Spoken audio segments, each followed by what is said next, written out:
Vida, ela não se define por tamanho. Ela não se define pelo lugar ou por necessidade de um ambiente especial. Ela não se define pelo nível de desenvolvimento, nem pela capacidade de se defender. Nós conhecemos seus sinais. Ela é fácil de se reconhecer. Até mesmo por seus sinais silenciosos e ondas invisíveis.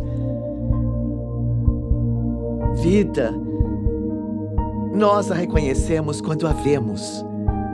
Nós a reconhecemos melhor quando a vemos ser tirada. Distribuição: Estação Luz Filmes. Versão brasileira: Wood Video, São Paulo.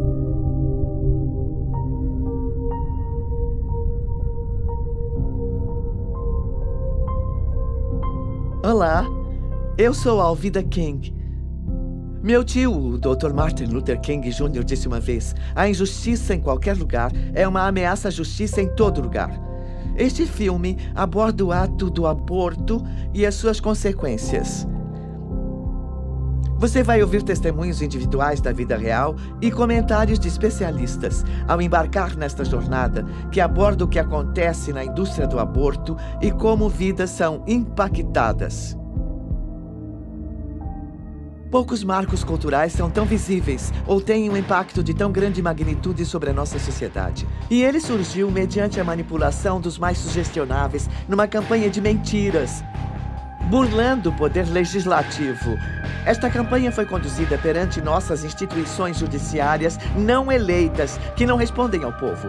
A justiça tornou o aborto um direito da mulher, a autoridade de decidir sobre o próprio corpo e sobre a vida independente que se desenvolve dentro dela. Empregaram eufemismos para fazer a criança parecer menos que humana. Um massacre sancionado não sob a autoridade constitucional, mas dos recantos mais sombrios dos corações dos homens. Efetivamente, é o direito de assassinar. Para justificá-lo, a justiça ignorou fatos científicos incontestáveis. Estava tão claro em 73 quanto está hoje, como estava ainda em meados do século XIX, quando as legislaturas estaduais regulamentaram o aborto, alterando as leis em vigor, segundo as quais o aborto era ilegal, mas só após haver movimentos fetais. Esta mudança veio após a declaração da ciência, segundo a qual a vida humana se inicia na concepção.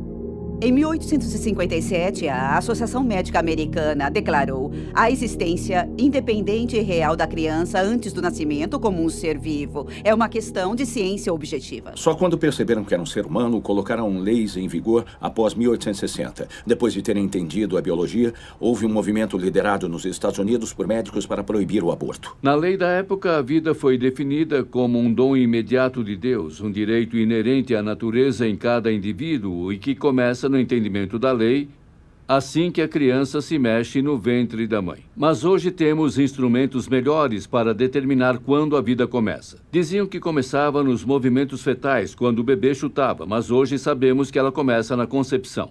O ministro Harry Blackmun disse: mas ora, a religião, a ciência, a filosofia, todos discordam sobre o início da vida. Portanto, a justiça não irá se posicionar a respeito do assunto. No caso Roe contra Wade, foi dito que neste estágio do desenvolvimento do conhecimento não se sabe quando a vida humana se inicia. Ora, isso é uma mentira intelectualmente desonesta. Muito bem. Este argumento de que não se sabe quando a vida começa é um argumento baseado em nenhum fato biológico. Um relatório do Senado afirma que médicos, biólogos e outros cientistas concordam que a concepção marca o início da vida de um ser humano, um ser que está vivo e um membro da espécie humana. Há um esmagador consenso a respeito da questão em inúmeras obras médicas, biológicas e científicas. Com certeza trata-se não do corpo da mulher, entretanto dessa nova vida, desse novo embrião, esse novo início, como um ser humano distinto. Mas para saber ser um ser humano, não me interessa o que a jurisprudência diz, não me interessa o que a própria história diz, o que a filosofia diz, não me interessa o que a tecnologia diz. Se eu sou um legislador, eu quero saber o que a ciência diz de quando há um ser humano. E mesmo nessa época, em 73, a ciência era clara. O ser humano existe no primeiro dia. A grande ignorância quanto à mera biologia geral. Entende? É impressionante, porque estamos numa situação onde existem políticos que começam a citar frases tipo do século XIII, entende? Que não se sabe quando a vida começa, porque qualquer um com consciência sabe quando a vida começa. Ou seja, a literatura já existe, a ciência está pronta. Ao derrubar as leis contra o aborto, a justiça inventou um direito das mulheres que nunca existiu e subtraiu dos nascituros um direito que sempre existiu, sem que um estatuto definisse explicitamente. Se cada pessoa no planeta possui o direito inerente à vida, ele principia quando ela se torna um ser humano.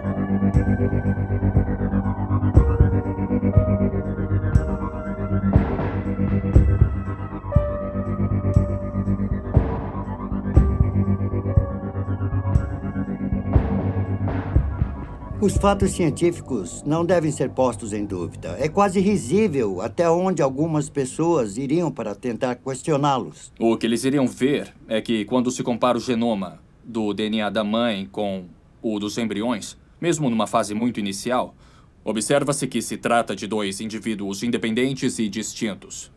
Por distinto, entende-se que você era um ente diferente de sua mãe. Você não fazia parte dela, embora estivesse abrigado nela. E se você recorrer a todos os livros, vai concluir que todos dirão sim. Quando se tem 46 cromossomos, quando se tem o sexo identificado, quando se tem um embrião autodefinido e que se autodesenvolve, o qual tem todo o necessário para prosseguir se desenvolvendo até a morte. Este é o princípio da vida humana. Livros de embriologia de todo o mundo, eles confirmam unanimemente que desde os estágios iniciais do desenvolvimento, desde o início, você não fazia parte de outro ser humano. Você era um ser humano único, distinto e totalmente independente. A biologia é muito clara a respeito de quando a vida começa. É na concepção. O batimento cardíaco no ser humano em desenvolvimento geralmente se inicia em torno de 23 a 25 dias. Raramente após 3 semanas de gestação. Já conversei com centenas de aborteiros. E todos eles, sem exceção, disseram em dado momento: sou um assassino. Tony Lavantino disse: sou pistoleiro.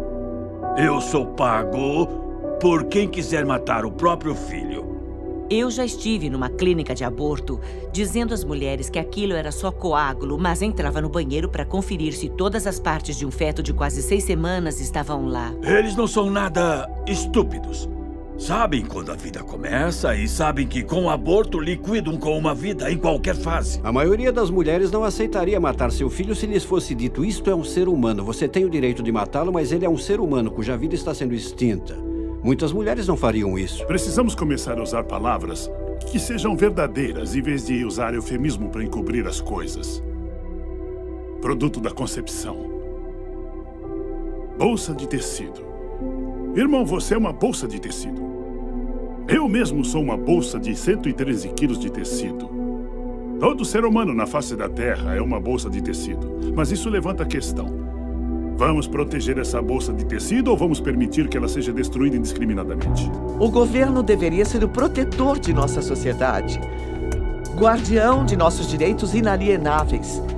Entretanto, com toda a sua suposta sabedoria, tanto os tribunais quanto a maioria dos nossos representantes eleitos alegam não saber quando a vida começa. Por que eles ignoram algo que é tão óbvio para a ciência?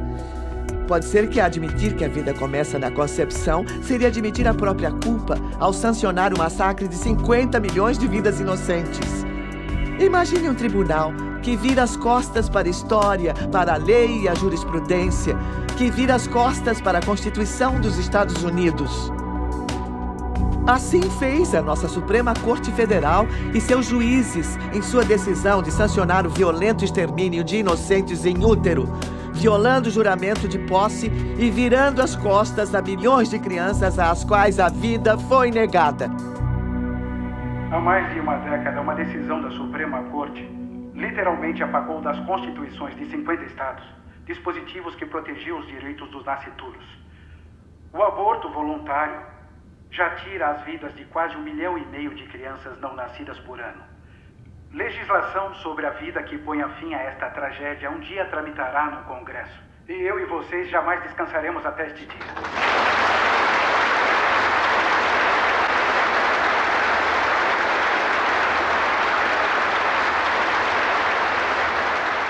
A menos que, até que seja provado, que o nascituro não é um ser vivo, os seus direitos à vida, a liberdade e a busca da felicidade devem ser totalmente protegidos. Os autores da Constituição disseram, de modo a assegurar as bênçãos da liberdade para nós mesmos e para a nossa descendência, nós promulgamos e estabelecemos esta Constituição para os Estados Unidos da América. O objetivo principal da Constituição era proteger as gerações ainda não nascidas e assegurar os benefícios da liberdade. Nenhum tribunal tem autoridade para contradizer a Constituição. E quando a contradição é evidente, ela não deve ser seguida. Em virtude da Constituição não mencionar o aborto em nenhum momento, eles tinham que encontrar algum lugar. E a Justiça disse, ele é encontrado nas penumbras, que quer dizer nas sombras da Constituição. A Suprema Corte não pode revogar direitos que são tão inalienáveis. Então, Roe contra Wade e Doe contra Bolton são ficção, que já custou mais de 50 milhões de vidas. A Suprema Corte não concedeu o direito absoluto das mulheres matarem seus filhos nascitouros. Ao revogar o que sempre foi um direito natural, eles legitimaram um homicídio sob forma de aborto, tornando uma decisão médica confiada aos médicos e decidida em consulta com a mulher grávida. O caso Roe baseou-se no fato de que esta deve ser uma decisão entre a mulher e o médico. Numa visita anterior, ele até que abordou de forma bem descontraída a possibilidade de interromper a gravidez, caso o bebê tivesse algum problema genético. Meu oncologista foi bem flexível quanto ao que eu deveria fazer. Era a única opção que eu tinha e era a única maneira que eu poderia sobreviver. Então, ele me incentivou a fazer o aborto para salvar a minha vida e também para me livrar de um filho que seria totalmente incompatível com a vida em tratamento. Enquanto os defensores do aborto voluntário comemoravam a decisão do caso Roe, muitos profissionais de direito e até da esquerda radical sabiam que essa era uma decisão indefensável sob a perspectiva jurídica. Não bastou a justiça inventar um direito, ela o fez alheia à história e cega aos preceitos da ciência e da lei. Eu vou te dar o parecer do maior professor de direito liberal dos Estados Unidos, Larry Tribe, de Harvard. E, segundo ele, essa é uma posição indefensável. A própria Suprema Corte, em 1992, em paternidade planejada contra Casey, disse claramente que se fosse para eles uma questão de julgamento, a priori, se não houvesse jurisprudência, eles poderiam perfeitamente não contemplar o direito ao aborto. Então, esse tribunal passou a dizer que, como houve precedente em Roe contra Wade em 73, temos que respeitá-lo, o que é apenas uma péssima lógica jurídica que não é seguida em nenhuma outra área do direito. Hoje se define precedente como qualquer coisa que um juiz diz, uma vez que ele está acima de você. Porém, a maior autoridade não é o juiz, é a Constituição dos Estados Unidos. Em nenhuma outra área do direito se defende um precedente simplesmente porque ele existe, pois uma decisão errada é uma decisão inconstitucional. Então, no caso, se você respeita a Constituição, deve-se rejeitá-lo. O mito não é que eles não sejam filhos e que não sejam pessoas. O mito é que não podemos negar a proteção aos filhos enquanto no útero, mas reservá-la para nós mesmos. Na realidade, não podemos. Assim que você retira a proteção de qualquer um da família, individualmente ou em grupo, você o está negando a todos. O direito à vida está na 5ª emenda e na 14ª emenda da Constituição. Nela não figura o direito ao aborto. E os juízes usurparam seu papel de protetores da Constituição quando criaram um direito que nunca deveria estar na Constituição. A lei rege até os tribunais. E se você falha em reconhecer esse princípio básico, os juízes são sujeitos à lei. Então tem-se a distorção, mas isso não a torna lei. Não há nada na Constituição que diga que a Suprema Corte Federal tem o direito de legislar sobre tudo. É para isso que existe o poder legislativo.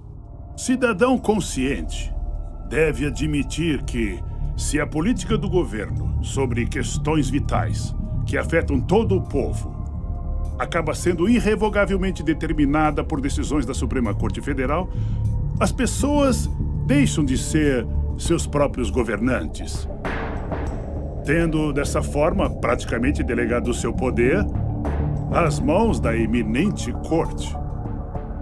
Bem que Abraham Lincoln, por ocasião do seu discurso de posse, disse basicamente que se a Suprema Corte é árbitro último do que a Constituição diz, então deixamos de ser os nossos próprios governantes e a Suprema Corte, então, é a nossa tirana.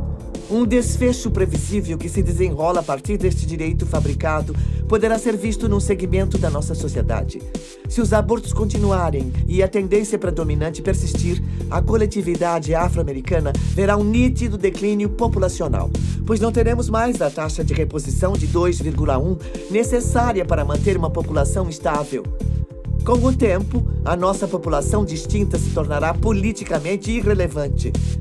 Tudo pelo que temos lutado e conquistado até hoje em nossa história não terá sido nada além de um breve momento, quando fizemos a diferença e tínhamos uma voz no palco político dos Estados Unidos.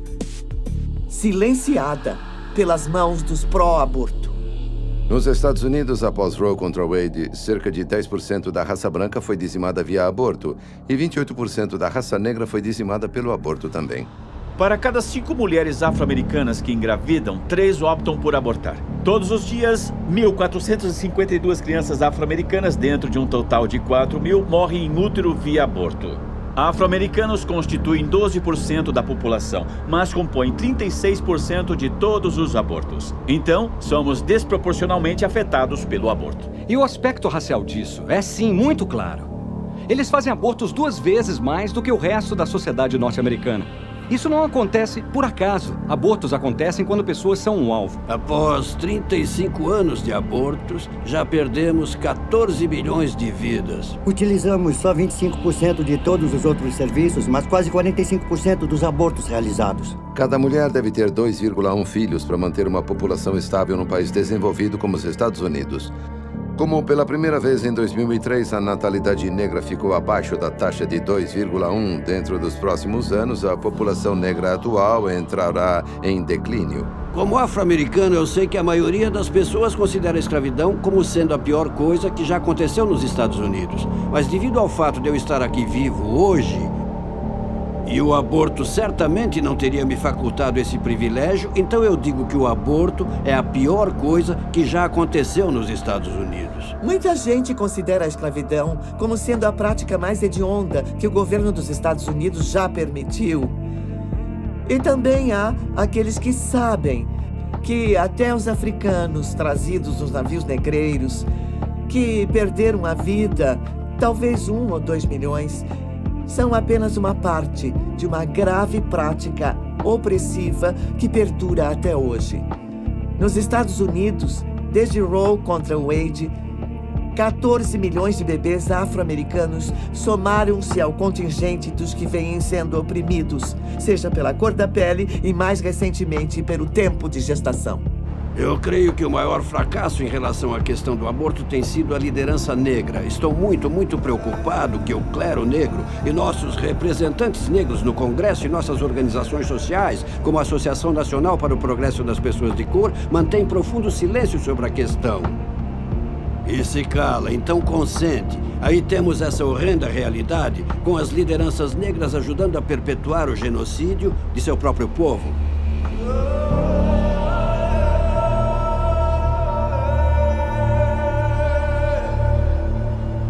A paternidade planejada da Geórgia está estrategicamente localizada no coração da comunidade da Universidade Estadual da Geórgia. Ao seu redor, você vê os prédios das faculdades e jovens estudantes por toda parte na comunidade. As pessoas imaginam, por que será que os jovens e até as crianças estão se iniciando no sexo cada vez mais cedo?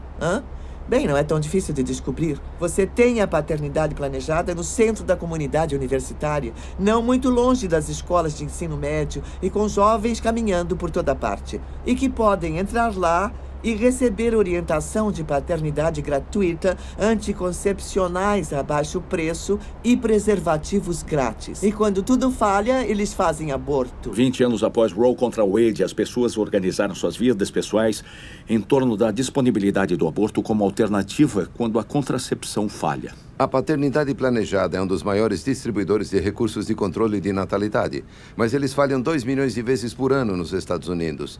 E o que vemos, segundo o Instituto Alan Guttmacher, que é um órgão de pesquisa da paternidade planejada, Quase 2 em cada 3 mulheres praticando aborto usavam contraceptivos quando engravidaram. Assim, é uma maravilhosa forma autorrealimentada de se vender um produto. Aí o produto falha, aí se oferece às pessoas o aborto para corrigir a falha do produto que eles mesmos vendem. Tínhamos um programa de venda de abortos que se chamava de educação sexual. Era vencer a timidez natural, separá-las dos pais e de seus valores e nos tornarmos os especialistas em sexo das vidas delas para que recorressem a nós. Aí dávamos um anticoncepcional de baixa dosagem e ficavam grávidas. Ou um preservativo defeituoso porque não tínhamos os mais caros, só os mais baratos. Nossa meta era entre 3 e 5 abortos de cada menina entre as idades de 13 e 18 anos. Sendo jovens de tenra idade, eles estão sexualmente ativos. E dizem que se conseguirem fazer uma menina de cerca de 16 anos fazer um aborto, ela irá fazer mais 3 ou 4. Porque ela permanece sexualmente ativa. Então, dão anticoncepcionais, oferecem as marcas mais baratas de tudo e ainda usam a máscara de que querem ajudar e enganam todo mundo. Oferecem um anticoncepcional de baixa dosagem que, para se exercer qualquer nível de atividade sexual, tem que ser tomado no mesmo horário todos os dias. A menina não respeita o horário e, ao perder o rigor, ela fica com o sistema desprotegido. A atividade sexual vai de 0 vezes por semana até entre 5 a 7 vezes por semana. Se ela não tomar a pílula corretamente, engravida. E para quem ela liga quando engravida? Liga para nós, os especialistas, e estamos a postos. Temos um roteiro planejado para superar cada uma das objeções. É assim em vendas. Superando a objeção, você vende o serviço, neste caso, o aborto. E quando ela liga, a primeira providência é tranquilizar. Então a menina confessa que acha que pode estar grávida e a aconselhadora, que é na verdade uma operadora de telemarketing treinada para fazer vendas por telefone, mas é chamada de aconselhadora, diz: nós podemos resolver seu problema, ninguém precisa saber. Aí a primeira pergunta é: qual foi o primeiro dia do seu último ciclo normal? E ela fornece a tal aconselhadora a data e ela diz: você está grávida de 8 semanas. Ela não diz que você pode estar grávida, ela não diz talvez, ela diz são 8 semanas. Aí ela planta a primeira semente neste longo canteiro de vendas e o mais triste é que na mente da garota ela é a autoridade. Ou seja, a especialista em gravidez e as perguntas são: isso é uma boa ou má notícia? Se fosse boa notícia, ela não estaria ligando para uma clínica de aborto. O amor é má notícia. E quando ela responde má notícia, tal aconselhadora aproveita, porque agora tem que identificar o medo para usá-lo, para reforçar a decisão do aborto a todo momento, se ela for desistir. E se ela disser: olha, talvez eu precise pensar no assunto, seus pais vão te matar, você tem que fazer mais um aborto vendido. A paternidade planejada ajuda as pessoas sob a influência de Margaret Sanger, a fundadora, para esterilizar pessoas, para abortar bebês, para matar bebês e mutilar mulheres. A paternidade planejada realiza a maioria dos abortos nos Estados Unidos, sob o nome de algo que parece tão útil: paternidade planejada. Margaret Sanger disse que queria livrar o mundo dos parasitas humanos, e os nazistas disseram exatamente a mesma coisa: vidas que não merecem viver. Ela é racista e eugenista, e a finalidade de sua organização, que era originalmente chamada Liga Americana de Controle de Natalidade, foi resumida num cabeçalho da revista Boletim do Controle da Natalidade como sendo criar uma raça de puros sangues. Outra frase era controle natal, um farol seguro em nossas trevas raciais. Um dos membros que integrou a cúpula, um de seus assessores de maior confiança, foi Lothrop Stoddard, que escreveu um livro em 1922 chamado A Emergente Onda de Cor contra a Hegemonia Branca Mundial, no qual ele disse que cruzamentos com o negro sempre foram fatais. Margaret Sanger, quando fundou a Liga Americana de Controle de Natalidade, mais tarde Paternidade Planejada, tinha uma agenda eugenista para, entre aspas, eliminar as raças inferiores. A paternidade planejada até hoje se recusa a admitir que Margaret Sanger é racista.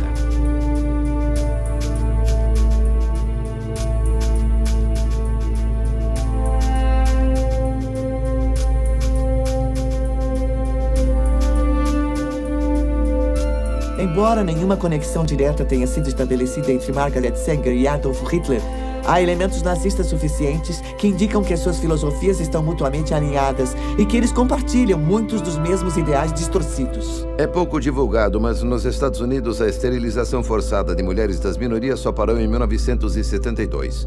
Muitas centenas de milhares de mulheres foram esterilizadas contra a vontade delas. Após a decisão do caso Buck contra Bell, em 1929, quando um dos juízes da Suprema Corte disse a infame frase: 3 gerações de imbecis já é o bastante. O Projeto Negro tinha como alvo específico fazer pessoas percorrerem todo o Sul e convencerem os negros a não terem filhos. Margaret Sanger estava profundamente envolvida com o eugenismo nos Estados Unidos. Parte dos ideais promovidos pelos nazistas foram criados por eugenistas britânicos e norte-americanos. Na primeira publicação de Margaret Sanger, que se chamava Boletim do Controle da Natalidade, saíram artigos escritos por médicos do Terceiro Reich. E sabemos também que na Alemanha nazista havia um tal Dr. Hans Harmsen, o qual escreveu todos os guias de esterilização para o Terceiro Reich. Em seguida, após a Segunda Guerra Mundial, ele fez parte do grupo que estabeleceu a filial alemã da Federação Internacional da Paternidade Planejada. Então, há uma série de relações entre as atrocidades que ocorriam na Alemanha nazista e a paternidade planejada. Embora as esterilizações forçadas de mulheres negras tivessem terminado em 72, o movimento eugenista prosseguiu com a derrubada das leis estaduais em 73, quando da instalação do caso Roe contra Wade. Enquanto o método havia mudado, os resultados ainda eram obtidos. Só que agora os eugenistas seriam capazes de continuar a matar bebês e mutilar mulheres em escala industrial. Com o foco voltado para as coletividades minoritárias e estimulando o aborto em taxas bastante elevadas, estariam garantindo o declínio populacional daqueles que Margaret Sanger considerava os parasitas. Este grande holocausto na coletividade afro-americana se baseia no racismo via paternidade planejada.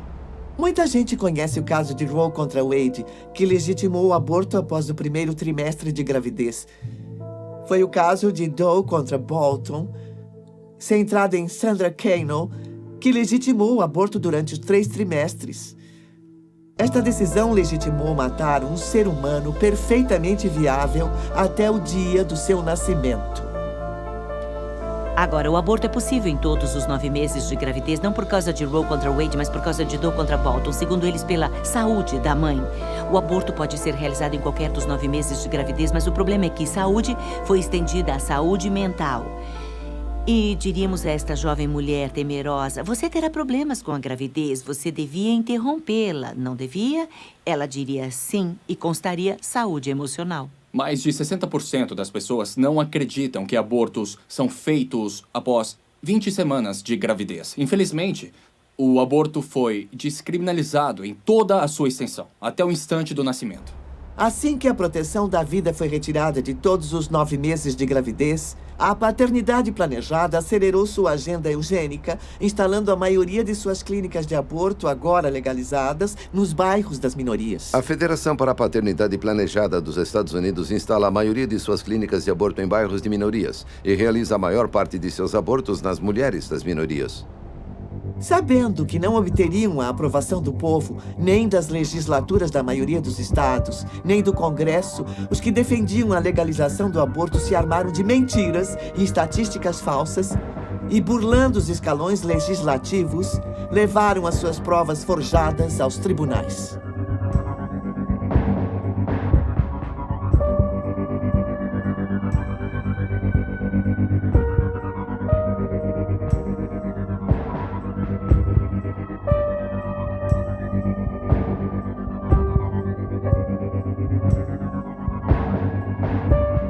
Havia dados verdadeiros antes do aborto ser legalizado, quando entre 40 e 70 mulheres morriam por ano por abortos nos Estados Unidos.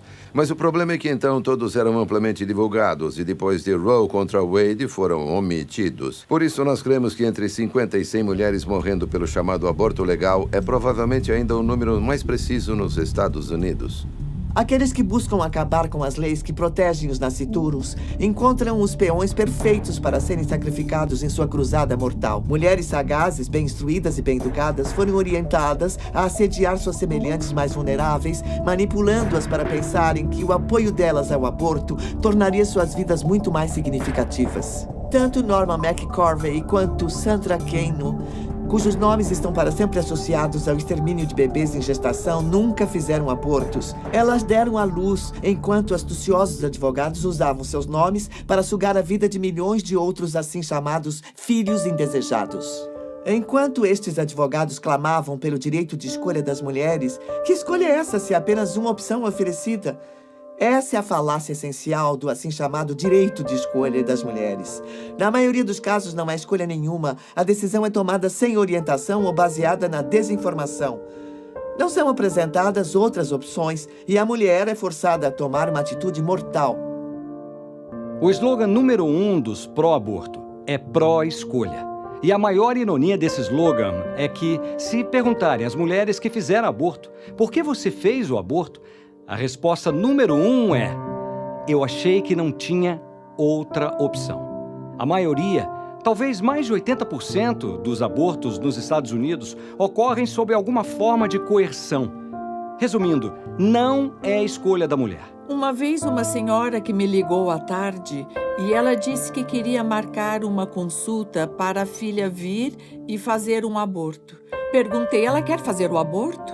Olha, essa escolha não é dela.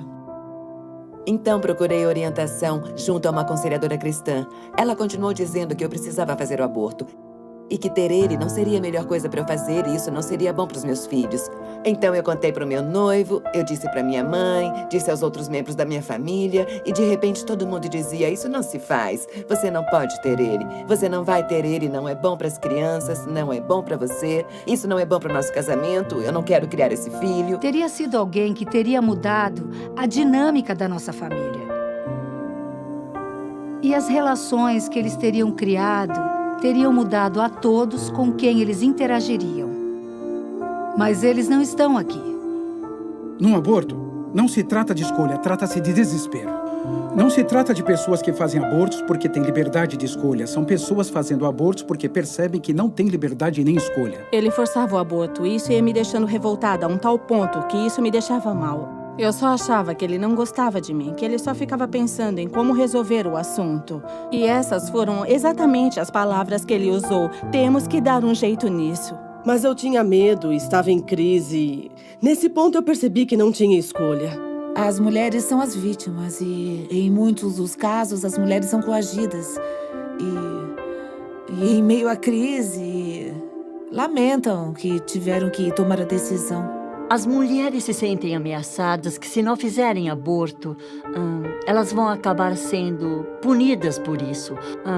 Há histórias de namorados que dizem: eu te dou dinheiro e nossa relação continua se você fizer o aborto. Se você optar por ter o bebê, aquela é a porta. Eu estava namorando um rapaz e fiquei grávida. E as primeiras palavras dele foram: você não vai ter ele, vai? Eu me lembro desse peso no meu coração. Aí eu pensei, bom, eu acho que não. E eu estava sob muita pressão. Simplesmente eu acho que a minha opção não foi por escolha. Eu acho que foi... Como eu disse antes, acho que pareceu mais um ultimato. Todos ficavam gritando comigo. Parecia que só viviam gritando comigo e continuavam insistindo. Você tem que matá-lo, você tem que abortá-lo, você não pode criar ele, você tem que procurar a clínica. E é bom você tomar providências. Cada semana que passar, isso vai piorar. Vai. E eu acabei não aguentando tanta pressão deles. E como supostamente eu ia arruinar a vida de todo mundo, eles eram implacáveis. Eu não conseguia ficar um só dia sem ouvir eles. Estivessem eles falando mesmo comigo, ou eu apenas lembrando de algo que me disseram há poucas horas. Enfim, eles me bombardearam por isso. Então eu acho que tenho que carregar esse fardo para todo mundo poder ficar satisfeito. Muitas vezes, sob coerção, a mulher decide fazer o aborto convicta de que está em maus lençóis e que o procedimento irá aliviar a situação. Infelizmente, os problemas estão apenas começando. As consequências físicas e emocionais desta decisão são sempre devastadoras, perdurando por bem mais do que os 9 meses que ela teria gestado um bebê ou por mais que o tempo que levaria para que o bebê chegasse à idade adulta. Nós lembramos de como nossas amigas eram, antes e depois. Pelo fato de o aborto afetar a essência de quem somos como mulheres e pelo fato de estarmos envolvidas em gerar uma vida, que uma experiência como o aborto realmente deixa marcas. Há algo que acontece na mente de uma mulher quando ultrapassa o que eu chamo de linha tênue. Elas não dizem nada após 20, 30, 40, 55 anos. Às vezes, nem no leito de morte. Ninguém sabe por que elas, tão traumatizadas, ainda mantêm esse silêncio. Isso também pode ter efeitos psicológicos a curto e longo prazo para a mulher. A Suprema Corte disse que no caso Gonzalez contra Carhart, que isso não é ciência espacial. É corriqueiro notar que algumas mulheres sofrem consequências negativas do aborto. Ela disse, bom, eu tenho certeza que você tem transtorno do estresse pós-traumático do aborto que você fez aos 14 anos. Eu disse, não tem nada disso. Eu sempre achei que eu tinha depressão crônica, ou que era bipolar, ou tantas outras coisas que os médicos diagnosticaram, mas foi com certeza o meu aborto que causou sérios traumas emocionais por tanto tempo. Temos mais e mais homens e mulheres que fizeram aborto se declarando a respeito e tanto testificando a dor e o desespero que o aborto causou, quanto atestando o fato de que o aborto não resolveu seus problemas, só criou mais problemas. Em seguida, eles estão, pelo próprio testemunho, tornando impossível.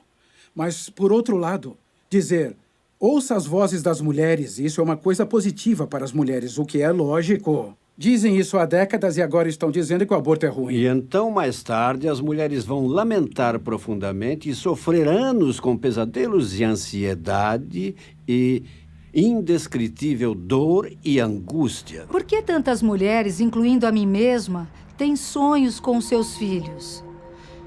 Em especial na minha situação, porque eu não pensei nele como um filho, mas eu tive pesadelos e sonhos com crianças. Eu conheço muitas mulheres que sofrem com pesadelos, que ouvem choros de bebê durante a noite, que são simplesmente incapazes de se relacionar com os filhos vivos. E o medo de ser descoberta. E se as pessoas souberem o que você fez? Quando as pessoas te acham uma deusa, não fazem ideia de que você matou 4 pessoas. A tristeza e a vergonha às vezes quase me sepultavam. Depois eu saí de lá e fui pra casa. Acho que foram os hormônios ou a ficha não caiu, mas as emoções, a realidade de tudo que aconteceu, e eu só me lembro de me encolher num canto e arrancar meus cabelos. Eu só pensava, eu não acredito, não acreditava que tinha feito aquilo. Em vez de só passar por uma crise de gravidez de 9 meses, eu já passei por 20 anos de inferno na Terra, só por exercer o meu direito de escolha. As mulheres dizem com frequência, não me disseram que eu ia sofrer por anos com meu aborto. Ninguém me disse que eu teria pesadelos com meu bebê. Não me avisaram que eu viria a me arrepender tão amargamente que ia preferir me matar a continuar a viver. Não. Daqui a 10 minutos você não vai nem lembrar. Isso é mentira. Um dos efeitos mais devastadores do aborto em muitas mulheres é o suicídio. Há estudos indicando que adolescentes que fazem aborto têm até 6 vezes mais chances de tirar a própria vida no prazo de 1 ano após terem interrompido a gravidez. E muitas mais ainda planejam e até tentam o suicídio numa tentativa de pôr um fim à dor que sentem. Não se fala em estatísticas precisas, mas suicídios e tentativas de suicídio entre mulheres que se submeteram ao aborto são uma realidade que o outro lado se recusa a admitir. Cheguei a achar que a única maneira de escapar do tormento era tirar a minha própria vida. E, sendo a covarde que eu era, eu bebi o máximo que eu pude, entrei na minha banheira cheia d'água e, com uma lâmina de barbear, eu cortei os meus pulsos e eu apenas fiquei lá deitada olhando a água da banheira ficar vermelha.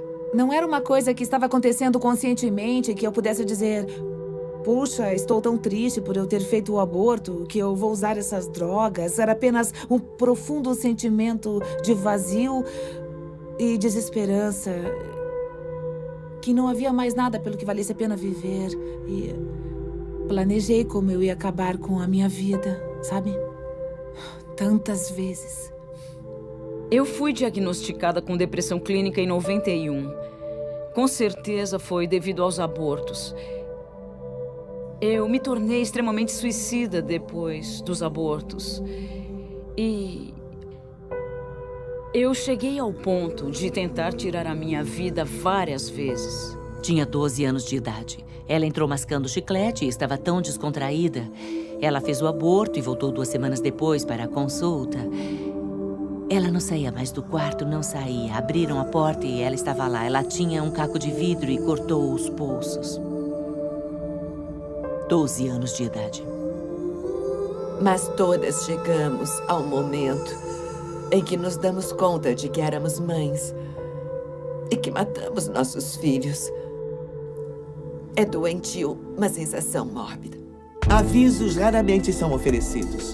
As mulheres quase nunca ouvem a história inteira do que estão se envolvendo quando autorizam um aborteiro a matar o bebê dentro delas. Nem sobre as consequências e efeitos conhecidos, como câncer de mama, vertigens e outros traumas femininos, ainda que eles só afetem metade das mulheres ou um quarto das mulheres. Não seria melhor deixá-las saber o que elas podem sofrer por sua escolha? Não seria também sensato que elas soubessem de todos os riscos envolvidos? O governo exige advertências quanto a todo perigo potencial. Cada maço de cigarros, cada garrafa de bebida alcoólica, cada embalagem de medicação traz um aviso de possíveis riscos à saúde.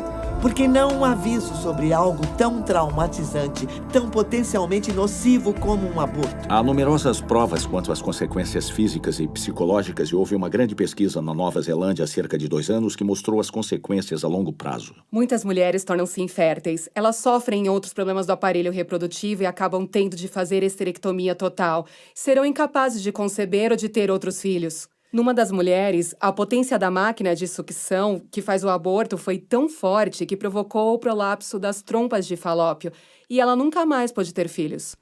O aborto é uma cirurgia e implica em riscos importantes. Ao contrário de cirurgias que salvam vidas ou aliviam o sofrimento, o aborto é uma cirurgia eletiva de conveniência que raramente é realizada para salvar a vida da mãe. Eu não fiquei lá durante todo o aborto, mas alguém ficou lá com ele. Eu só fui lá no final e eu nunca tinha visto tanto sangue. Assim, entende? Sangue por toda a parte. E nós a colocamos na sala de recuperação e ela ensopou a cama e trocamos a cama algumas vezes. E a pressão arterial dela era irregular. E o médico foi embora. Eu fiquei preocupada com ela e tentei ligar para o médico. E o namorado dela ficava querendo ir para casa e a pressão arterial estabilizou um pouco, mas eu não acreditava que ela... Foi uma sensação que eu tive de que ela não estava bem. Às 22 horas, o namorado disse que se qualquer coisa acontecesse, que ligasse para ele na hora. E às 4h30, ele ligou para o médico. Ele ignorou. Ele a pegou, a colocou numa banheira com água quente e a última gota de sangue do seu corpo saiu. E ele me ligou por volta das 6 e disse que ela estava morta. E ele imediatamente começou a me contar como iria encobrir. E, de alguma forma, deu tudo certo. A autópsia não revelou nada, não houve processo, nada aconteceu, os jornais não ligaram, ninguém apareceu. Nós matamos aquela mulher e fizemos abortos no dia seguinte. E muitas vezes vemos mulheres jovens que morreram por aborto e na certidão de óbito se lê alguma coisa como gangrena espontânea do ovário, complicações terapêuticas ou coisas do gênero. As famílias ficam tão abaladas com o que acontece e envergonhadas com a filha que fez o aborto e morreu em virtude dele que não se manifestam. Veja que o aborto torna o médico quase imune a processos, pois a mulher fica tão constrangida por fazer um aborto que mesmo se for por imperícia dele, ela tiver que fazer esterectomia, ninguém conta nada sobre isso a ninguém. Nunca. Porque não querem que ninguém saiba. Tivemos uma garota de 22 anos, uma modelo, que entrou dançando, pulou em cima da mesa, disse ao médico rindo que ela não usava calcinha, com 22 semanas de gestação. Colocamos ela na mesa e há um procedimento chamado manobra de Hansen, que o médico pode fazer sozinho ou alguém pode fazê-lo, mas eu fiz com bebês grandes, 2 abortos de bebê grande. Eu segurei os bebês e se diz, a cabeça está aqui, os pés aqui, as nádegas aqui, e você gentilmente empurra o bebê para baixo contra o aparelho. E a primeira vez que o médico introduziu, tirou o aumento, que é o forro dos intestinos. Ele literalmente perfurou o útero dela e estava puxando as tripas para fora pelo útero da primeira vez que ele introduziu a aparelhagem. E a segunda vez que ele introduziu, ele puxou os intestinos e aí empurrou tudo de volta. Com o bebê vivo, acordamos a mulher, colocamos ela no carro porque é péssima. péssima publicidade. Imagine ter uma ambulância na frente de uma clínica de aborto. Isso não se quer. Então, colocamos ela no meu carro e não a levamos ao hospital mais próximo. Nós não a levamos ao hospital que seria melhor para cuidar dela.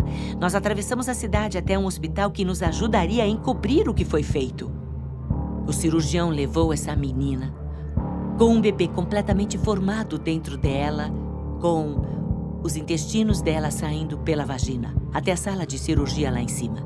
7 médicos operaram esse bebê dentro da garota. Tiveram que fazer a colostomia, a ressecção do intestino para esvaziá-lo no saco. Aí retiraram o bebê, enrolaram em lençóis descartáveis e colocaram no incinerador do hospital. E todos os 7 médicos falsificaram o laudo. Nós matamos aquele bebê assim. Os médicos falsificaram o laudo, dissemos à garota que ela teve gestação abdominal e ela não nos processou.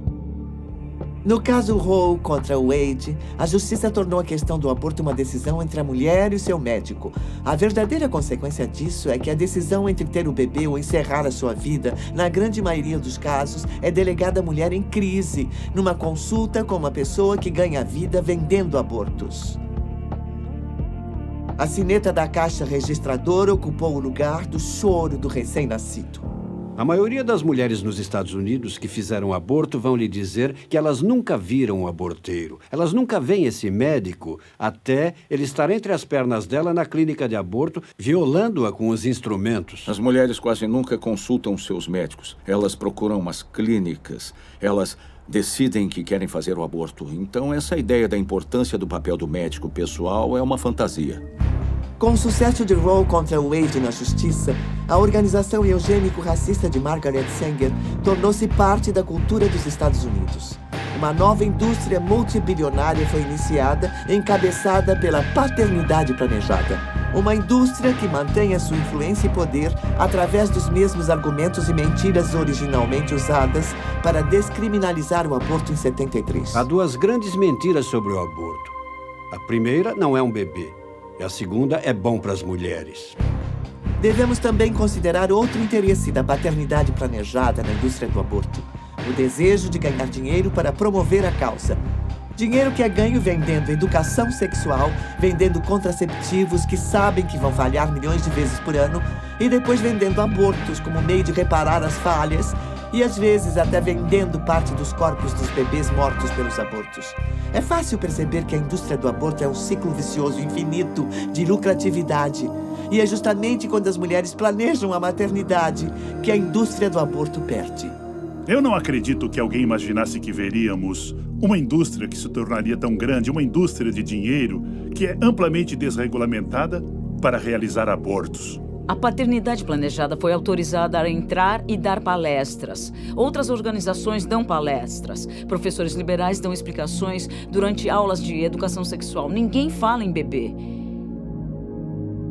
É produto da concepção, que pode ser removido se você não o quiser.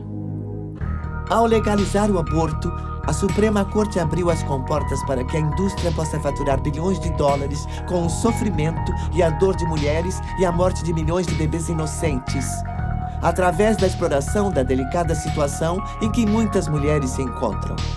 No instante em que a mulher se vê mais vulnerável, aborteiros legitimados pela justiça oferecem um serviço que promete resolver o problema. Mas, ao contrário de outras empresas, eles deixam suas clientes sofrerem com as consequências sem oferecerem garantias nem reembolso quando o produto deles apresenta defeito. O aborto é um produto habilmente comercializado, vendido a pessoas muito fragilizadas, em crise. Elas compram o produto em busca de solução e descobrem que é defeituoso. Disseram que tínhamos de faturar $40 mil por semana para podermos ficar aqui. É claro que descobrimos depois que ele estava mentindo. Que ele queria apenas capitalizar recursos financeiros, entende? O aborto é um ramo muito lucrativo. Abrimos uma clínica em 30 dias. Ela cobriu os custos no primeiro mês. Era uma usina de lucro. E já estávamos a caminho de abrir mais clínicas. Digo, aliás, que o nosso plano era abrir mais 3 clínicas em 1983 para que eu pudesse ser milionária em 84. Há muito dinheiro envolvido. Nós nunca aceitávamos cheque. E nós aceitávamos cartões de crédito, mas torcendo o nariz. Sempre pedíamos às mulheres para trazer dinheiro. E por quê? Ora, para não precisar declarar ao leão. Eles ficavam umas 2 ou 3 horas e queriam fazer 20 abortos ou 30 e pegar o dinheiro e ir embora. Para eles não interessava se a instrumentação não estava limpa, se a instrumentação não estava em ordem. Eles só queriam ganhar o dinheiro, cumprir o turno e ir embora. Davam visto na planilha, juntavam e apresentavam no final do dia. Nós somávamos e pagávamos em dinheiro, sem nota fiscal, sem declaração. Mas imagino que pessoas que ganham a vida matando bebês provavelmente declaram imposto de renda, você não acha? Nunca sabemos exatamente quanto é faturado, porque a indústria do aborto se esconde embaixo das saias das pacientes, sob a alegação de sigilo médico. Quando uma organização fatura milhões e mais milhões de dólares disponibilizando abortos, e muitas vezes em coletividades, onde é o único fornecedor, eles têm um monopólio disso. Então, por que não promoveriam mais abortos, então? Porque mais abortos implicam mais dinheiro. Mais dinheiro quer dizer que eles podem ir ao caixa do governo, no caso da paternidade planejada, e dizer, vejam como estamos indo bem. E assim eles podem pedir mais dinheiro do governo. A paternidade planejada agora está em expansão. Estão construindo gigantescas clínicas de aborto, se antecipando à medicina socializada, porque esperam que se um democrata se tornar presidente dos Estados Unidos, a medicina socializada será introduzida. E então poderão cobrar entre $1.000 e $1.500 por abortos durante o primeiro trimestre, e tudo será pago pelo governo. Os defensores do aborto têm interesse financeiro nas mulheres que querem fazer aborto porque eles ganham se elas fizerem, e eles não ganham se elas não fizerem. Então, o que acha que ele vai mandar que elas façam? Se o auxílio às mulheres estivesse no centro da indústria do aborto, o assim chamado serviço de acabar com a vida do bebê poderia ser oferecido por muito menos do que é geralmente cobrado. A clínica permaneceria no azul e ainda teria muito lucro. Mas não é esse o caso. Os pró-aborto e as clínicas de abortos prosperam, aproveitando-se das mulheres em crise. Rapidamente deixou de ser questão de oferecer abortos às mulheres, era questão de lucro. Eu vi o potencial de faturar muito dinheiro. Eu atendi o telefone em casa à noite para não perder um aborto. Mas ela podia ver o teste de gravidez dela dar positivo ou negativo e eu mostrava um quadro na parede e dizia, este é positivo e este é negativo. E se era positivo, havia funcionários treinados para abordá-la e segurá-la bem forte pelo braço e dizer, ela está confusa, ela está sofrendo, ela acabou de saber que está grávida e está deprimida. Aí, novamente, você puxa ela pelo braço para chamar a atenção dela e diz, se você tiver dinheiro, podemos dar um jeito nisso agora mesmo. Fizeram um teste de gravidez, disseram que deu positivo e me perguntaram se eu tinha dinheiro. Me disseram que se eu não tivesse naquele dia, que eu teria que voltar e sairia mais caro, porque eu estava exatamente no ponto das 13 semanas. Se ela fosse para casa e conversasse a respeito, sua estrutura de apoio familiar a ajudaria e diria que o aborto não era a resposta, mas se ela agisse de acordo, estaria sob controle. Mas uma certa porcentagem desses testes de gravidez dá negativo. Não dão todos positivo. E não esqueça que custa a mesma coisa fazer um teste dar negativo quanto positivo. Se o teste desse negativo, era uma técnica de vendas diferente. Dizíamos, esse teste deu negativo. Mas sabia que esse teste não é sensível para detectar uma gravidez recente? Você pode estar grávida e o teste daria negativo. E você quer saber hoje, não quer? E ela diria que sim. E nós dizíamos, temos outro teste que você pode fazer. Vamos fazer ultrassom. E colocávamos ela na mesa. Poderia colocar qualquer pessoa na mesa. E eu encontraria uma gravidez, porque você só precisa encontrar uma bolsa. Todo mundo tem bolsas no abdômen. E a menina não sabe como é um útero em gestação. Aí é só encontrar uma pequena bolsa no abdômen. Você joga na tela e fala, vê ali, você está grávida. Ela ficava chocada. Alguém pegava ela pelo braço e dizia, se você tiver dinheiro, podemos dar um jeito nisso esta noite. Soubemos de uma menina de 16 anos que achou que estava grávida. Fizeram o aborto dela. Ninguém viu o que tiraram dela. Não havia bebê nenhum. E ela cometeu suicídio. E aí, na investigação, eles fizeram a perícia e não havia indícios de que estivesse realmente grávida. Existem estudos que mostram que o aborto é ruim para a saúde da mulher. Saúde emocional e física, mas esses estudos vêm sendo abafados. Eles vêm sendo questionados, são contestados, porque existe um grande volume de dinheiro faturado pela indústria do aborto. E o dinheiro que os políticos recebem da NARAL, das organizações pró-aborto, da paternidade planejada, Mary Stoppes International, Ou seja, esse é o dinheiro que está financiando campanhas e está apoiando candidatos. Ninguém vai contra esse dinheiro, nem se manifesta contra ele. O aborto tem profundas consequências, as quais aqueles que lucram com ele não querem que as mulheres saibam. Numa época em que se espera que o nosso governo garanta a nossa segurança, por que esse mesmo governo é tão lento para regular o setor que tem afetado um número incontável de pacientes? Isso não afeta apenas a mulher, isso não afeta apenas o pai. Isso afeta a família inteira e desintegra famílias. Como filha única, ela sempre quis ter uma irmã. E quando ela fez 8 anos, percebeu que eu deveria ter tido um filho antes. Havia alguém faltando na vida dela. Aí ela falava, peraí, cadê o bebê? E eu tive que explicar para uma filha de 8 anos de idade o que era um aborto. Está bem, vamos ver se eu entendi isso direito. Ela estava em pé, bem na minha frente, e ela disse, você tinha 16 anos, estava grávida e matou o seu bebê? Eu tive que encarar essa menininha e dizer sim. E aquela expressão de horror tomou o rosto dela. E ela não falou mais nada, apenas se afastou. E eu pedi aos da minha família para irem comigo, mas eles não quiseram ir. Não queriam ir. Queriam que eu fizesse, mas eles não quiseram ir. Nem o meu noivo não quis ir.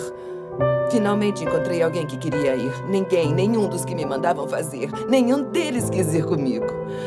Alguns homens não tiveram escolha. A mulher optou pelo aborto e eles simplesmente não tiveram controle disso. Na verdade, o aborto rouba o destino.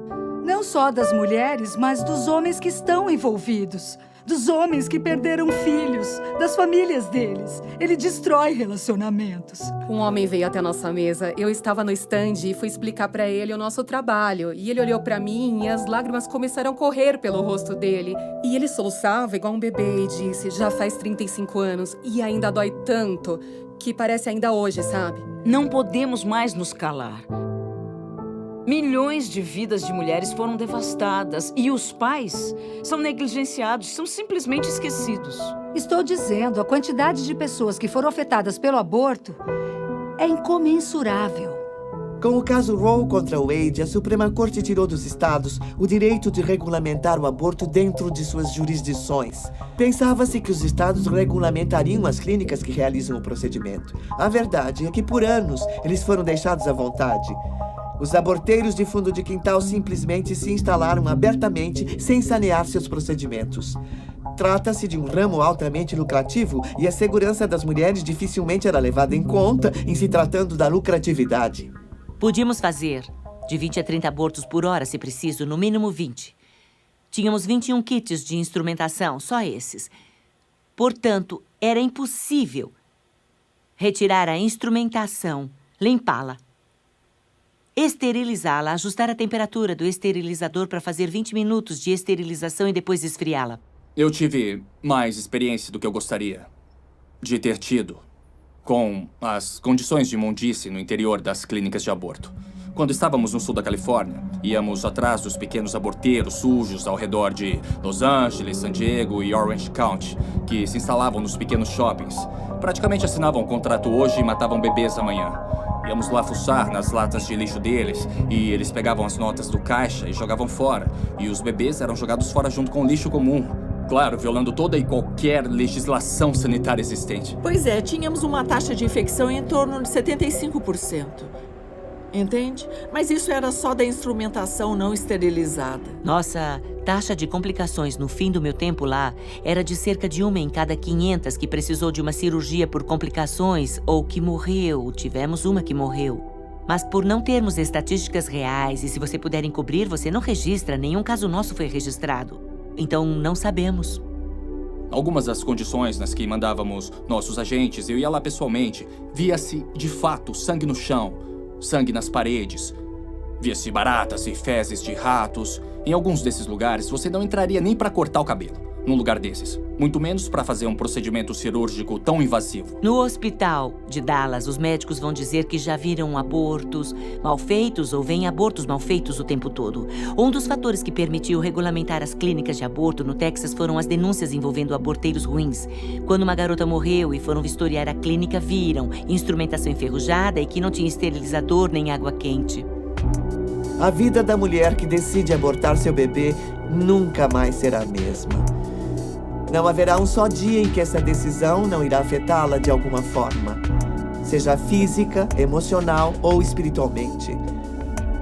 Mas ela não sofre as consequências de tirar a vida de um bebê sozinha. Os homens e mulheres que trabalham na indústria do aborto também pagam um preço vendo a matança de bebês inocentes dia a dia.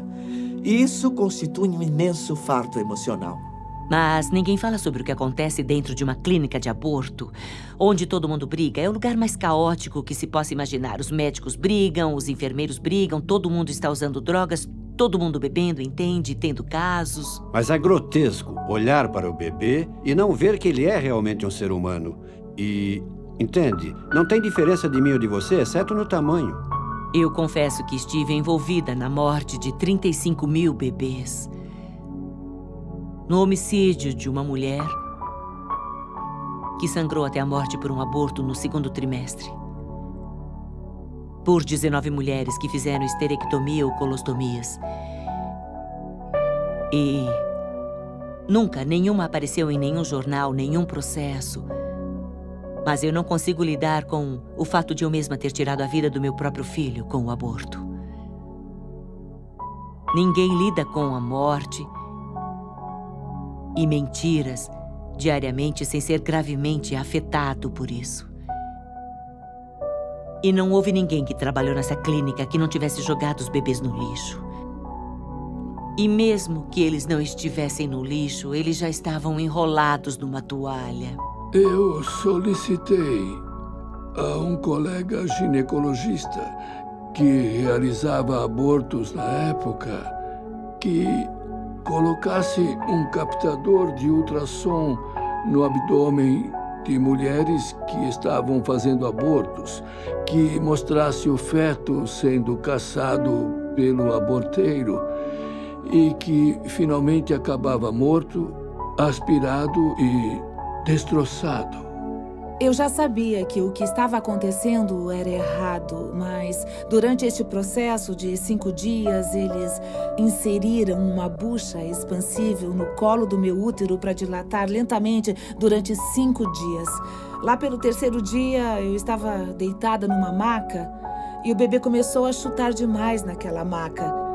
E eu lembro que eu pensei, alguma coisa está errada e ela está tentando me dizer isso.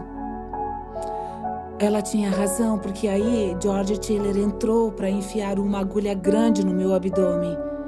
E quase imediatamente o meu bebê parou de chutar. E eu não senti ela chutar mais. Então eu sei que foi o momento em que ela morreu, mas demorou mais uns 2 dias antes de eu entrar em trabalho de parto. A enfermeira, ela vinha até a maca olhando embaixo das cobertas, me apalpava para ver se eu estava dilatado bastante e quando estivesse, ia ser levada para um outro quarto. Ela me levou com um soro de cadeira de rodas até esse outro quarto, onde todas as outras mulheres entraram. Eu vi que o quarto que eu entrei era uma espécie de banheiro com um sanitário.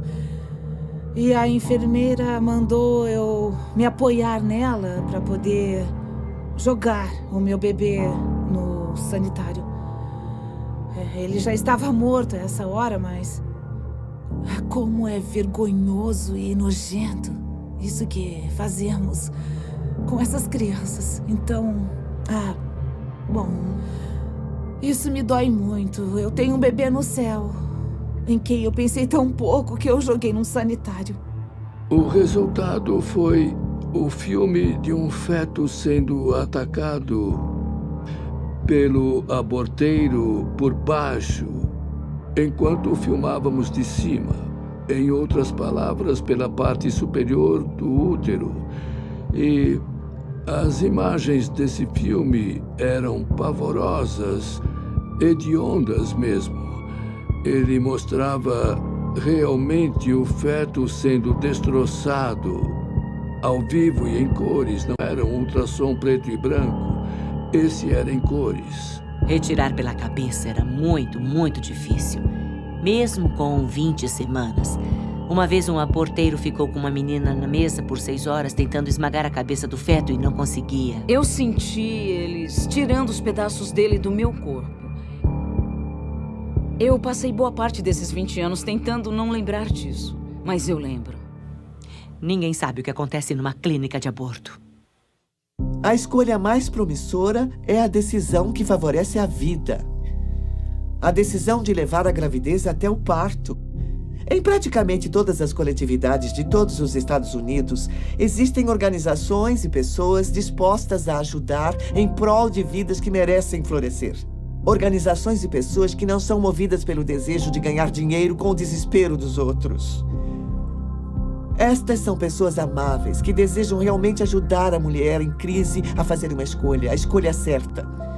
Todo dia, por todo o país, pessoas de todos os estilos de vida e condições econômicas e sociais levantam-se e atendem aos apelos de seus corações para pôr um fim à anarquia e à desumanidade que é o aborto. Desde o aconselhamento de rua, tentando salvar aquela vida no último instante, até marchas que mostram aos nossos representantes eleitos que este é um assunto da maior relevância. Até organizações que tentam curar as mulheres afetadas por este ato brutal. Lentamente, as pessoas estão se conscientizando de que o aborto é errado e precisa acabar e que nós, como sociedade, precisamos pôr um fim a essa injustiça. Nós, o povo, estamos começando a chegar à conclusão de que a vida, até a vida desde a concepção, é o principal direito inerente a toda a humanidade. Aqui está o bebê. É o batimento cardíaco.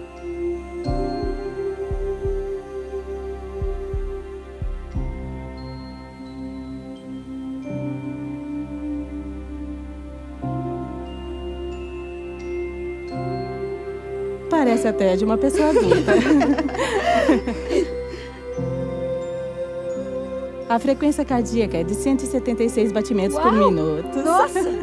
É. Sério mesmo? Uhum. É perfeitamente normal. Isso é normal? É normal. À medida que a gravidez progride, ele vai diminuindo. Eu sei que o coração bate rápido no começo.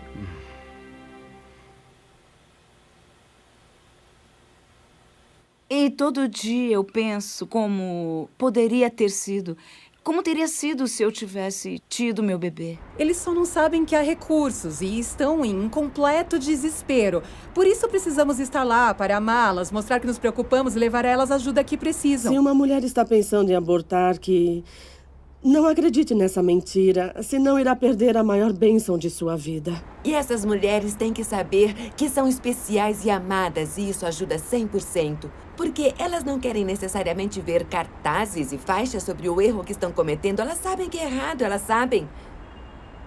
Elas querem ouvir que são amadas e que há esperança. Todas que já tinham feito o aborto estavam me avisando para não fazer o aborto. Basicamente, pediram para eu aprender com o erro delas. Aprender com elas e não aprender errando, sabe?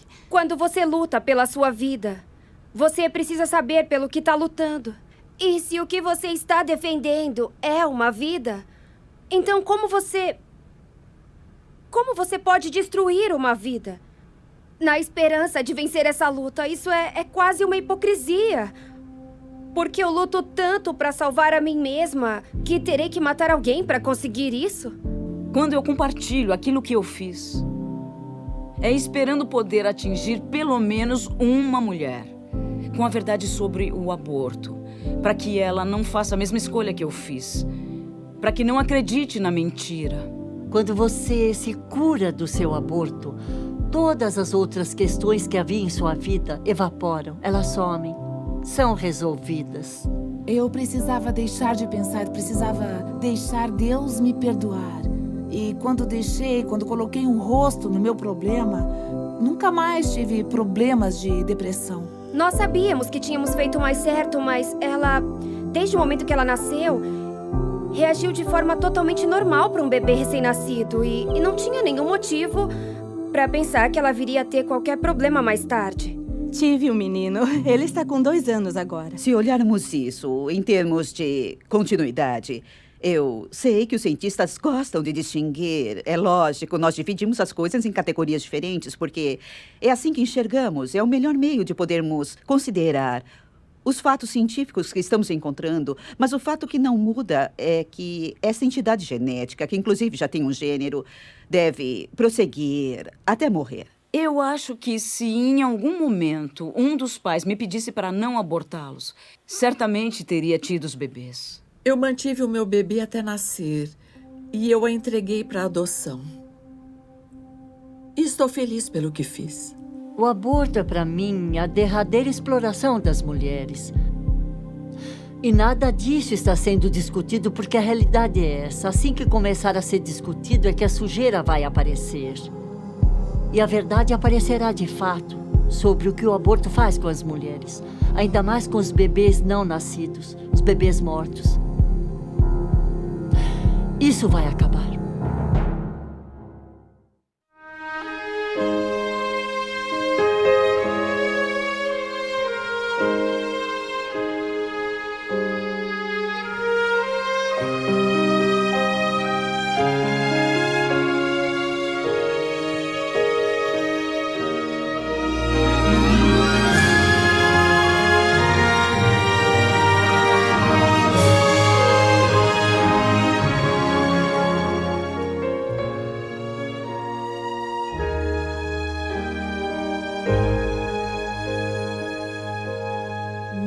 Be still when your back's against the wall.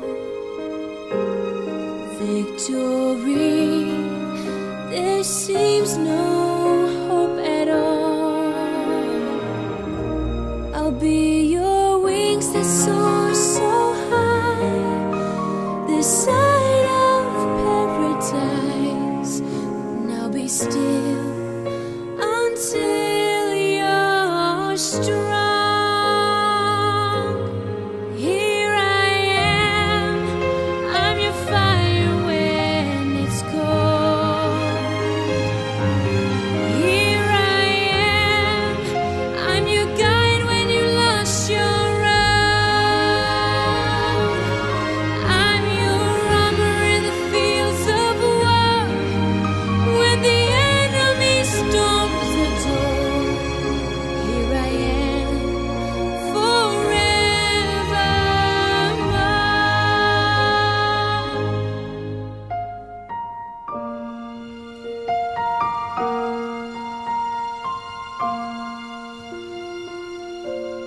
Take my hand when shadows hide your